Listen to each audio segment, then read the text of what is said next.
بسم اللہ الرحمن الرحیم۔ افسانہ کروٹ، تحریر منٹو، تجزیہ و خلاصہ مہربان کوہاٹی۔ ناظرین گرامی، آج پیش خدمت ہے منٹو کا ایک بہترین افسانہ کروٹ۔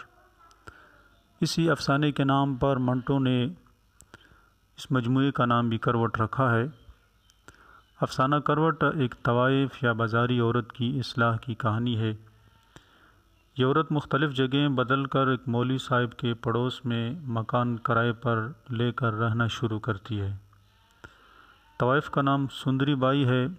مکان میں منتقل ہونے کے بعد یہاں اس کا وہی شغل میلہ شروع ہو جاتا ہے۔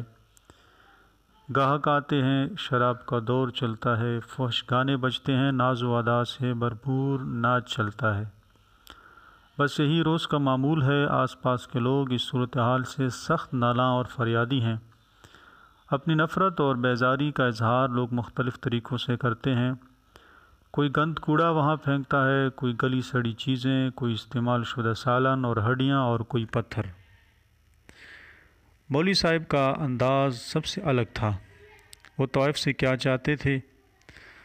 طوائف جو خود بھی انتہائی منہ پھٹ اور گستاخ تھی، ان کا رویہ مولوی صاحب کے ساتھ کیا تھا؟ اس بارے میں مزید جاننے سے پہلے آپ کی خدمت میں گزارش ہے کہ اگر ابھی تک آپ نے ہمارے چینل کو سبسکرائب نہیں کیا ہے تو چینل سبسکرائب کرنے کی درخواست ہے۔ ناظرین گرامی، مولوی صاحب کی دلی خواہش تھی کہ طوائف کو دعوت دے کر انہیں راہ راست پر لایا جائے۔ انہیں یہ فکر تھی کہ ان کی یہ گناہوں بھری زندگی ان کی آخرت تباہ کر دے گی، اس لیے وہ طوائف کے کوٹھے پر گئے اور انہیں اپنے ہاں کھانے کی دعوت دی۔ طوائف نے مولوی صاحب کی دعوت کو قبول کر لیا۔ مولوی صاحب شام کے کھانے پر بیگم اور بیٹی کے ساتھ انتظار میں تھے کہ طوائف آئے اور ان کے ساتھ کھانا کھائے۔ اس بہانے ان کو دعوت اصلاح بھی دی جائے۔ بیگم اور بیٹی نے اس عجیب دعوت پر حیرانی کا اظہار کیا تو مولوی صاحب نے انتہائی مدبرانہ لہجے میں جواب دیا کہ اصلاح کی گنجائش ہر کسی میں ہوتی ہے اور یہ کسی بھی بہانے ہو سکتی ہے۔ مولوی صاحب نے کئی گھنٹے طوائف کا انتظار کیا لیکن وہ نہ آئی، بلکہ وہاں سے روزانہ کی طرح فحش گانوں اور استہزائیہ قہقہوں کی آواز سنائی دینے لگی۔ مولوی صاحب نے ہمت نہیں ہاری اور اٹھ کر دوبارہ طوائف کے کوٹھے پر دستک دی۔ مولوی صاحب کو دوبارہ دیکھ کر طوائف بھڑک اٹھی اور انہیں خوب آڑے ہاتھوں لیا۔ طوائف کے گاہکوں نے بھی سندری کو مہذب رویہ اختیار کرنے کا کہا لیکن وہ نہ مانی، اور وہ سب کچھ جو دوسرے پڑوسی اس کے ساتھ کرتے تھے ان سب کاموں کو مولوی صاحب کے کھاتے میں ڈال دیا۔ لونڈوں کو پیچھے یہ لگواتے ہیں، گند کوڑا یہ یہاں پھینکواتے ہیں، آوازیں ان کے کہنے پر کسی جاتی ہیں، وغیرہ وغیرہ۔ جب طوائف کی دل کی بڑاس نکل چکی تو مولوی صاحب انتہائی دھیمے لہجے میں گویا ہوئے اور انہیں کھانے کی دعوت یاد دلائی۔ سندری بائی اس وقت کچھ سننے کو تیار نہیں تھی۔ اس نے مولوی صاحب کو چلے جانے کا کہا۔